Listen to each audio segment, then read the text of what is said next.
What's up, guys? Welcome back to the Shit Podcast. Today we have a very special guest because he is a photographer, a very important photographer in the skateboarding world. His name is Leo Sharp, he is from United Kingdom and he is going to teach us a lot of things about photography in skateboarding. So let's meet him at the Shit Podcast. I hope that you enjoy this conversation.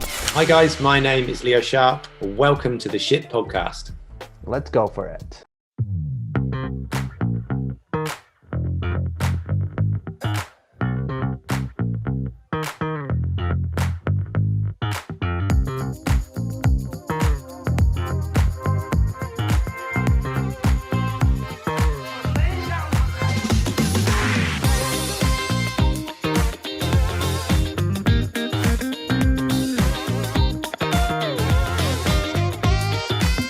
What's up, Leo? How is it going for you?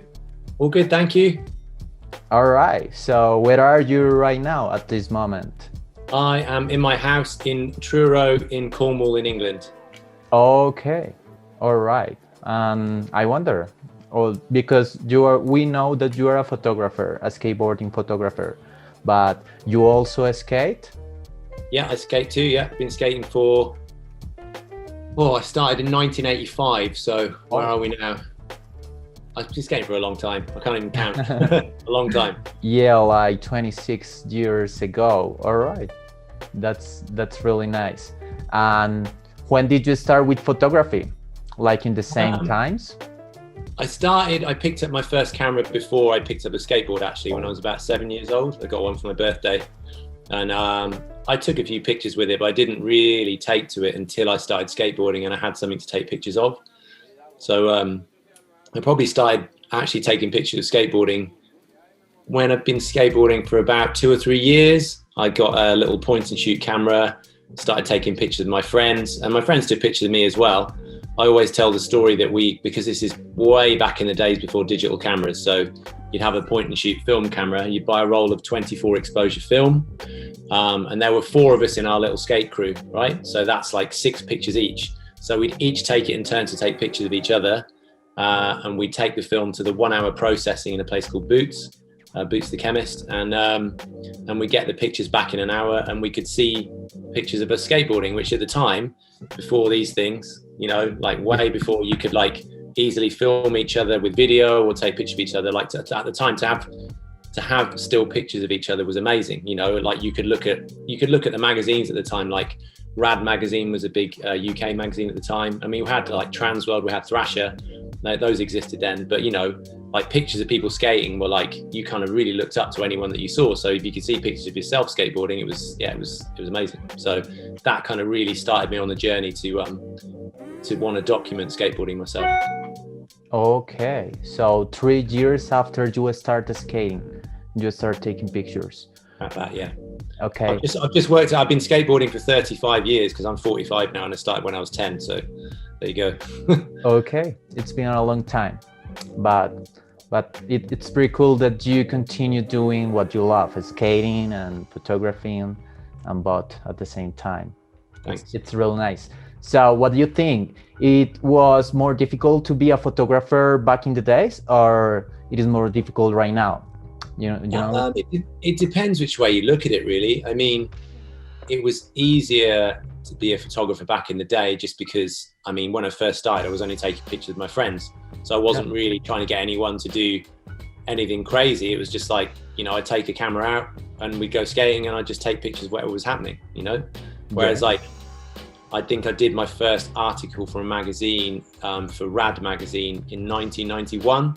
And that was kind of like a scene check of a place called Milton Keynes, which is where I grew up skating. So you've probably seen the bus station plaza of Milton Keynes. Like it's been in quite a lot of American videos. It's like a nice kind of like polished granite plaza that was built in 2005 or 6, I think.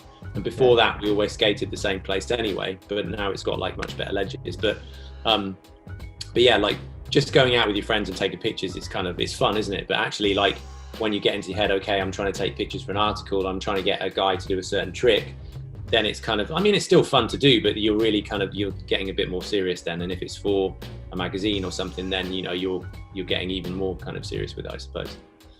Okay.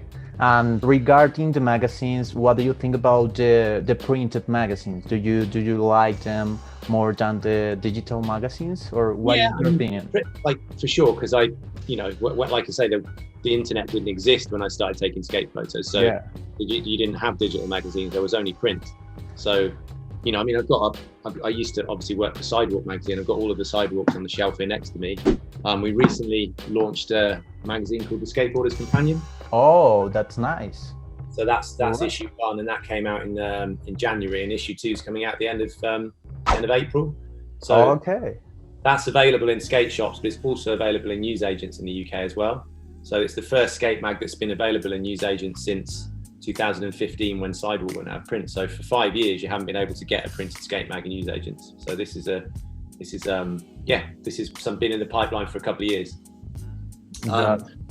Sorry, to go back to your question, I think print is it's really important for skateboard pictures, because you're able to see, I'll just pick out a Sidewalk at random here. You're able to see pictures in full color, really, really big. Whereas like if you're looking at it on a smartphone, look at the difference in size. There's no competition. If you're looking at Instagram, you have to like really squint at it. Whereas like if you're looking at that, and it's the real picture, really big. The real picture, you can look at it at a distance, and it, and you can see the quality, you can see the color, you can see the sharpness of the image. So there's no competition. Yeah, you got a point, and I agree with that point.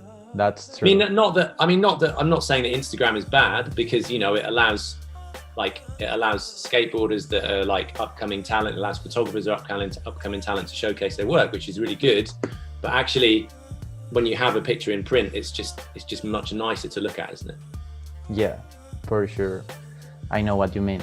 So regarding this, talking about the technology and what technology allows us to do nowadays with the smartphones and with all these devices that are so intelligent to take pictures, do you think that the technology do the work of a photographer, or not so Yes and no. Again, I started taking pictures obviously with film, and digital cameras kind of got good enough to take pictures with in the early 2000s.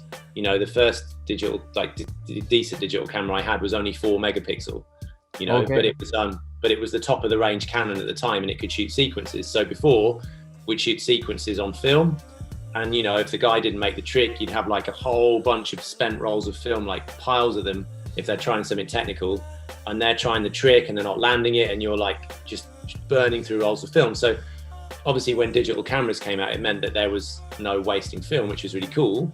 But then it got to the point where it was almost like filming, like, shooting a digital sequence and filming on a video camera, almost the same thing.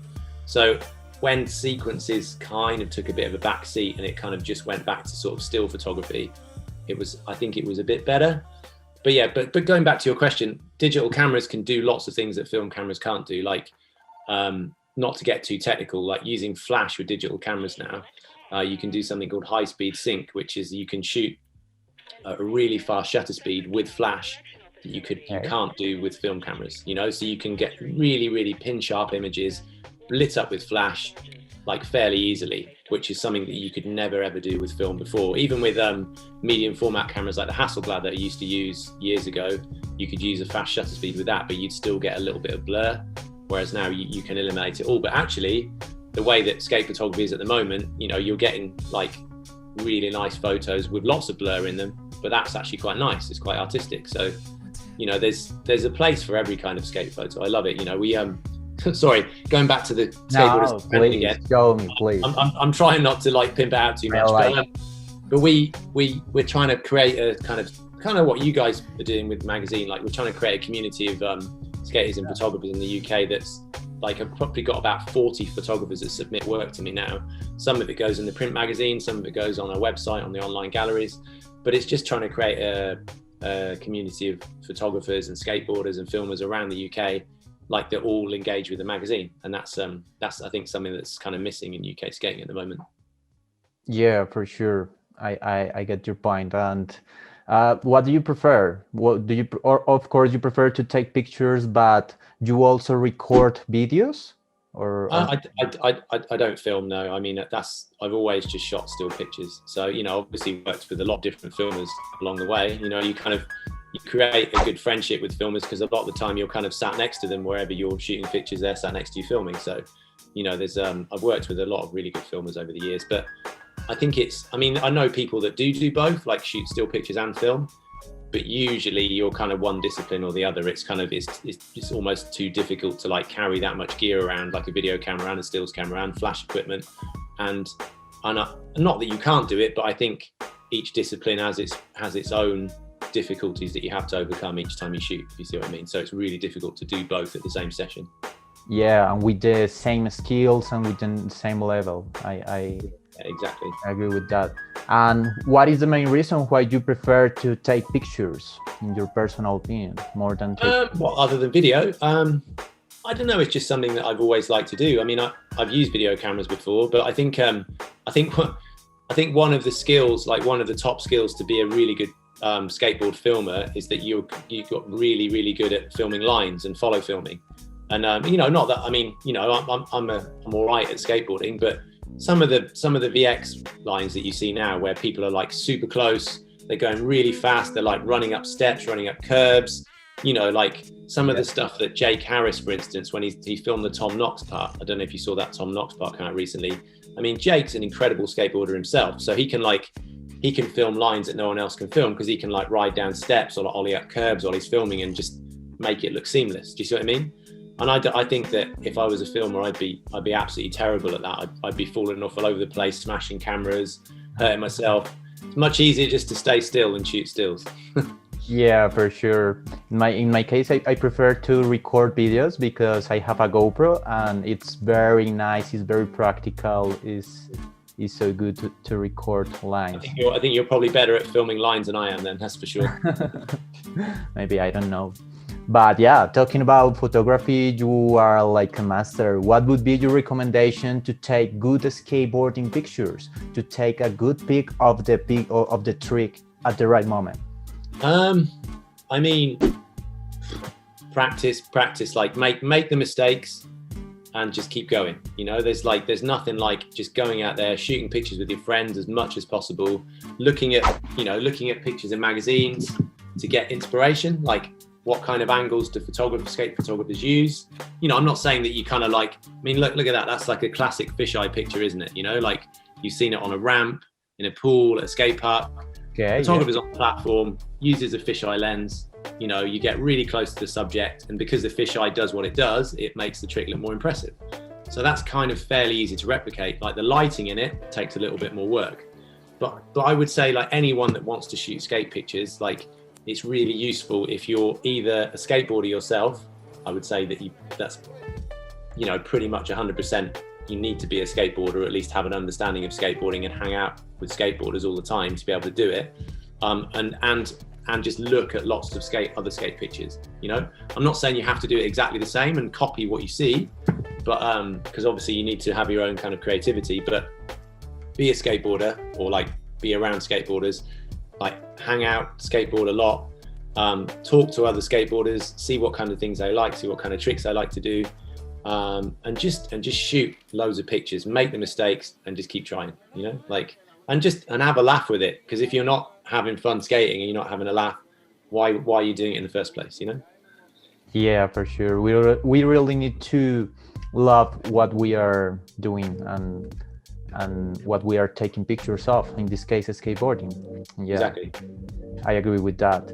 So what would be your recommendation in terms of the settings that we need maybe to take good pictures? Okay, so all right, if you're not using flash, like if you start, obviously, like you just got a camera, you haven't got flash gear, I mean, that's the best way to start. Then, you know, to freeze action, you need a fast shutter speed. So I would always say like a 1/1000th of a second minimum, or up, to freeze the action. I mean, again, that's not, you don't have to have that. Like if you want to freeze the action like this picture here, I mean, this is with flash, but like, you know, you want a fast shutter speed, right? Yeah. But say you wanted a bit of blur in the picture, then you can use a slower shutter speed. But if your skateboarder is going kind of like across the frame left to right, you can pan with them with the camera use a slower shutter speed and still get them sharp, but then the background is blurred. Do you see what I mean? Oh, So right. you can break the rules. You don't have to have like a fast shutter speed, but if you want to start from the beginning, fast shutter speed, I would always always say to people that want to start, you don't have to get a fisheye lens straight away because they can be quite expensive, but buy the lens is the most important bit to get. Okay, like a decent sharp lens, and I would always say buy a 50mm, really good lens. And again, 50mm aren't so expensive. Like a Canon f1.4 50mm lens is going to be 150 pounds, which is going to be like $200, something like that. And just, the camera body, I mean, even entry-level Canon cameras these days are pretty good. Like a 600D is probably, I don't know, 150 quid. So for 300, 400 pounds, you can get like a decent entry-level camera and take good skate pictures with it. But the lens is always the most important thing. Okay. And your recommendation for the lens is 50mm? 50mm, yeah. And again, you can buy a DSLR, like a digital single lens reflex camera. I mean, they're probably the best camera to start with, because when you press the shutter, it will always shoot the picture exactly when you press the shutter. Whereas more modern mirrorless cameras, I've got those now. I actually shoot with Sony ones now, but that's because I do lots of other photography, like weddings and things, and the autofocus is better. But you don't need autofocus for skateboard photography. You always are going to know, you're going to talk to your friend, whoever's doing the trick, you know where they're going to be. So say they're doing an ollie down a gap. You're going to be chilling at the gap, the bottom of the gap. You know exactly where they're going to be. You're going to pre-focus where they're going to be, so you don't need autofocus. So DSLR, 50mm lens, that's the camera to go with to start. Because mirrorless cameras, if you press the shutter, they don't always fire exactly when you press the shutter. They might fire a couple of milliseconds afterwards. So you have to really get used to that delay. So yeah, I've always used Canon before I went to Sony. So I'd say Canon or Nikon are good. Sony make good cameras as well now. Fuji make good cameras, but yeah, Nikon or Canon are always kind of the best ones to go with to start with. I'd get a decent backpack as well to take so you can skate around with it on your back. I've seen people use roller bags and skate along with roller bags, and that's fine if you kind of like that sort of thing. But I always say, get a good backpack and put the camera on your back. You don't even need to get a camera backpack as long as if you've only got one camera and a lens. And sometimes it's better not to get a camera backpack, because if you're skating around a city and people see you with a camera backpack, you might be a target to get jacked. So just get a normal backpack, wrap the camera up in a hoodie or something like that, and you're good to go. Okay. Nice recommendations. So if maybe my video camera records in 120 frames per second, I can take a video, and then in post-production, can I take a photo of that video, taking into account that there are 120 frames per second? You know what I mean? Yeah, for sure. Yeah, absolutely. But I mean, it depends on the resolution of the camera. And I know some Red cameras have got really high resolution. Some of the newer, again, this is not my area of expertise, but if you're shooting with some of the newer Panasonic stuff or Arri stuff or something, I'm sure each frame has got a high resolution.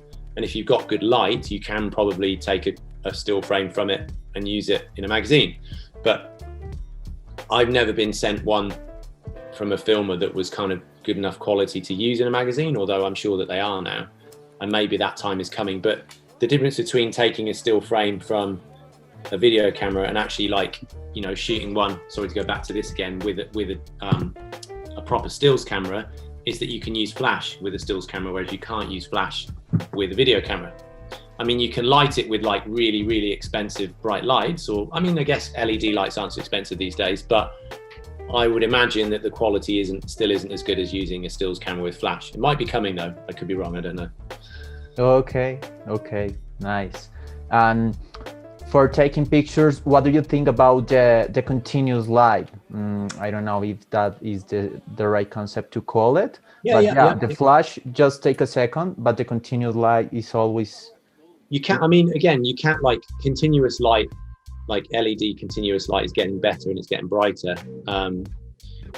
Mostly what you'll need to do is bump up the ISO on the light sensitivity on your digital camera to use continuous lights, because they're not that bright yet. So normally if you put the ISO up, the quality isn't as good on your camera. Although with some mirrorless cameras now, even at higher ISOs like 1600 or 3200, the quality is a lot better. But generally you want a lower ISO for a better quality picture. And still you can use flash with a lower ISO, whereas with continuous lights you need a higher ISO, so the picture quality isn't as good. Again, that is changing, and I'm sure it will get to the point where you can use continuous lights. But yeah, at the moment, I would say no. Okay, all right. Thank you for your recommendations regarding photography. But let's talk about what the skateboarder needs also for that photography session. What do you think, or what do you like of a skater when you are about to take him or take her pictures?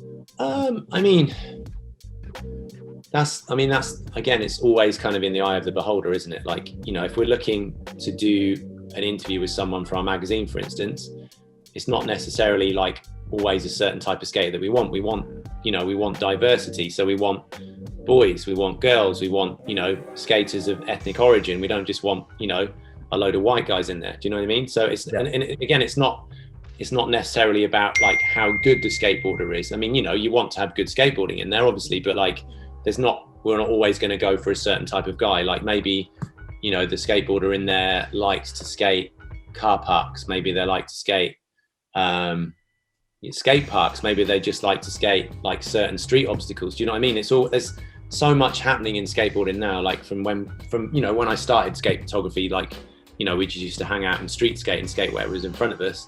But it was more about kind of like ollieing steps or ollieing gaps or things like that. Whereas like today, as you know yourself, like people skate anything and everything. So there isn't one kind of skateboarder that we would always feature. Do you know what I mean? It's like the interest is in the eclectic mix of having different skateboarders in there. So this, I promise, this is the last time I'm going to show you the magazine. So like, no, please. Jordan Thackeray on the cover there, he's skating a DIY spot and he's ollieing the gap from here to here, like from 2 DIY quarter pipes. And then you've got an advert on the back, and you've got that's Helena Long doing a varial flip over a road gap. Yeah. If you look in the magazine, we've got a Charlie Birch interview, you know, and Charlie skates, you know, he's kind of a bit more traditional, I suppose, because he skates handrails. Yeah. There's Charlie on skating a couple of handrails, whereas like, trying to find. So there's this guy Salah, and Salah skates transitions, 1 foot pivot to fakie. Do you see what I mean? So there's like so many different kinds of skateboarders out there, you know, and if they've got an interesting story to tell and they've got like a good style on the skateboard, you know, we want to feature them. There's no kind of like people that we wouldn't feature, or do you know what I mean? Like it's hard to explain. I just love skating so much, and it's good to try and feature as many different kinds of people as possible from as many different places. I mean, for our magazine, because it's UK based, from around the UK. Do you see what I mean? It's like that. So going back to your original question of the kind of skateboarder I like to shoot, I guess people that can land tricks quickly is always nice. But sometimes if someone can land a trick too quickly and you only get a couple of goes at the photo, you might not get the best photo. Whereas if someone's going to take 10 or 20 goes to land a trick, then you can maybe try a couple of different angles, you know, and if it's definitely not a trick where they might hurt themselves, you can maybe get them to do it again just till you get the photo that you need. So those are the kind of skaters I like to photograph. But then sometimes people will take ages to land a trick because it's really hard. So you're going to get loads of goes at the photo anyway, if you see what I mean. Yeah. And talking about this, what do you think about the situation of maybe a skater who is trying a very nice trick? For example, an ollie at El Toro, and he's doing the ollie, and then you get a photo of a right ollie, but he don't land the ollie in all the tries. And then what do you think? That pictures deserve to be posted or not? No, I mean, you know, you can't, if the skater hasn't landed the trick, you can't use it. As simple as that, you know.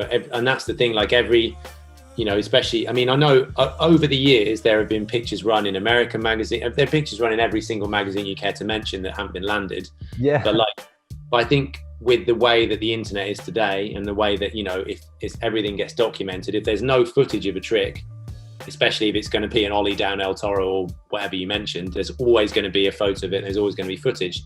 If there's no footage, then it probably didn't happen. So, you know, you can't be running pictures especially in a kind of a well-known skateboard magazine of tricks that haven't been landed. Simple as that. For sure, that should be illegal. I agree with that. Yeah. Okay. I mean, especially for like if kids are going to look at it and kids are going to go, oh yeah, it's cool to like run a picture of just a bail. Like everybody does it. You know, you're going to be called out on Instagram or wherever straight away for like, you know, so and so you used that picture, so and so didn't land it. You know, there's always someone is always going to hear, aren't they? So yeah, for sure. And I wonder, do you take photos in other scene or just skateboarding, or maybe in another community? Yeah, I mean, I take pictures at weddings for a living as well these days, which is again completely different. But it's still people. I like just taking pictures of people, you know. And like when you go on a skateboard trip, or you know, you go out for the day, I'm always taking pictures of stuff that's happening around the actual skateboarding as well, because people are interesting, you know. And like, it's nice to see a portrait, or it's nice just to see just people hanging out at the spot, or like, you know, just stuff that happens around the skateboarding. It's always interesting, isn't it? Okay. And what do you think? More than the skills, more than the photography skills, what do you think that a photographer needs to have maybe in his attitude when it's time to take photos? The attitude, I don't know. The empathy with the people. Yeah, absolutely. I mean, and this is going back to the point that I made before about being a skateboarder yourself. You know, if you're a skateboarder, you know how hard it is to land a hard trick, right? Yeah. You know, we've all tried for hours and hours and hours to like learn new tricks. So if somebody is like trying a hard trick and you're a skateboarder and you're taking the picture, you know what they're going through. You know it, like, you know that they're like, if they can't land it, they're going through hell, and it's like, it's really hard for them to do it. So some people, like, you know, or you're kind of like, as a photographer, you just can be like, come on, next go. Come on, you got it. Come on, one more go. Whereas like some people probably just want you to shut the fuck up, and they just want to get on with it. They just want to like have in their own head like how to do it. Some people will be skating a spot and they want nobody there. They just want you, the photographer and the filmer, and that's it. Some other people, they want to be skating a spot with lots of people, and they want like a session, and they want to get hyped, and do you know what I mean? And they want to do it that way. So all depends on the skateboarder. Some people want to skate alone. Some people want to skate with lots of people. Some people like lots of members of the public in the street to be watching. Some people hate it when that happens. So it's just, it's good to know this sort of person that you're working with, and make sure that like they have got like the best conditions for them to land the trick, if you know what I mean. I agree with you. So what do you think it is like the worst enemy of a skate photographer? What can you say about it? Oh, there's lots of enemies of skate photography. The weather, if it rains, security guards are usually worst enemies of skateboarding. Police can be. I mean, police can be really nice. Sometimes they just move you on, and sometimes they don't even care. I don't know. I mean, there are so many things, like, you know, sometimes like cracks in the ground before the spot that you want to skate. So I'm always like taking plywood or bits of metal in my car, tape in my car, Bondo to like make sure that the ground is good. Like lights at night time if there's not enough light. So like you mentioned before, like we used to use generators with petrol generators to light up a spot at night, whereas now you can use battery operated LED lights, so they're quiet.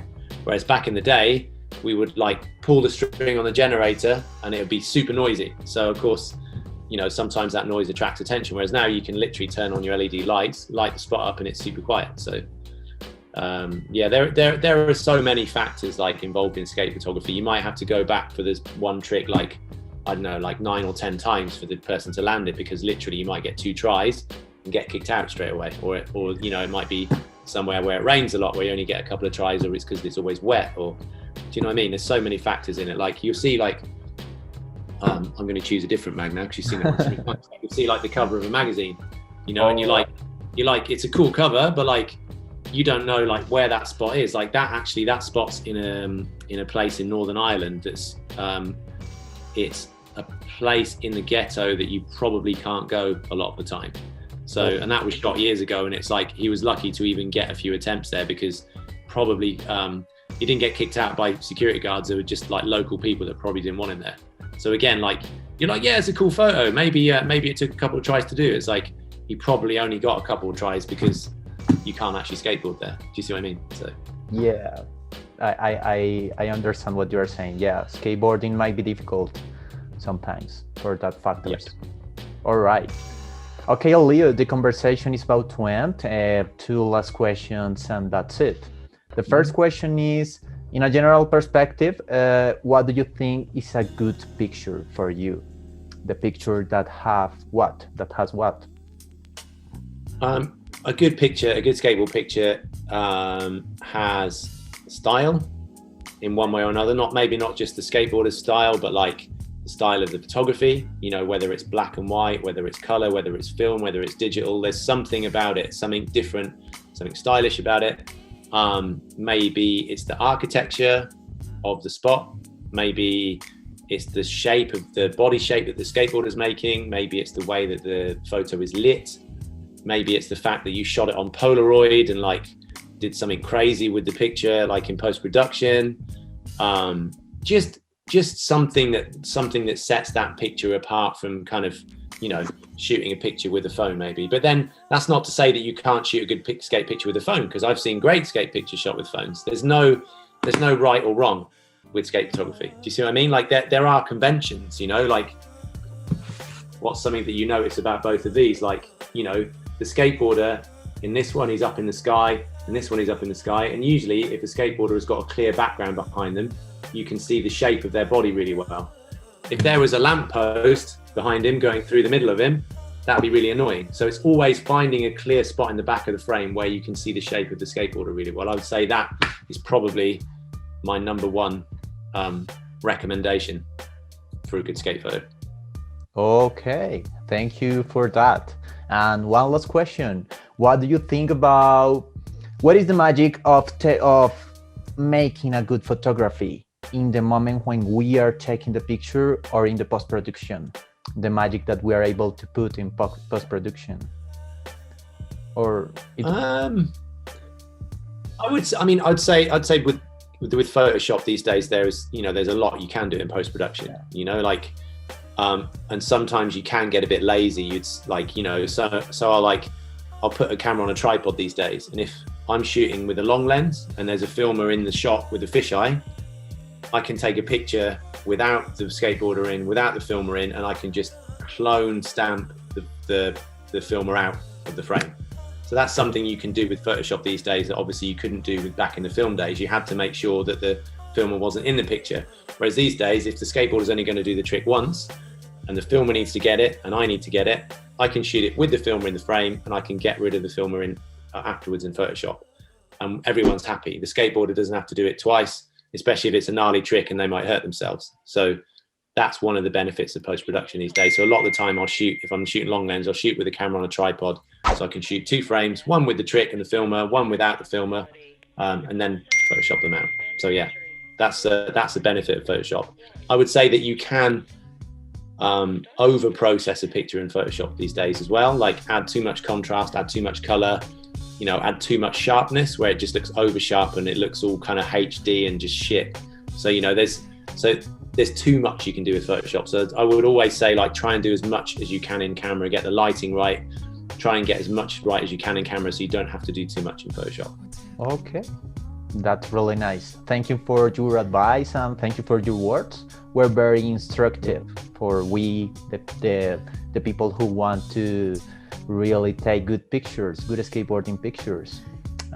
Yeah, Leo, thank you for this conversation. Thank you for being part of the Shit podcast. It was a pleasure to have you here. All right.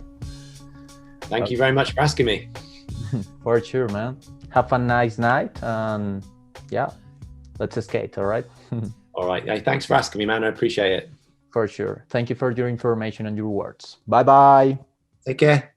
Cheers. Yeah, cheers. Alright guys, this was Leo Sharp. I hope that you learned something new about skateboarding photography. This was very instructive in my case, and I hope that in your case happens the same. Thank you so much for watching, guys. Remember to like and subscribe, and of course we are waiting for your comment about this photographer, Leo Sharp. What do you think about him? Let us know that in the comments down below. And right now, let's go skate safe.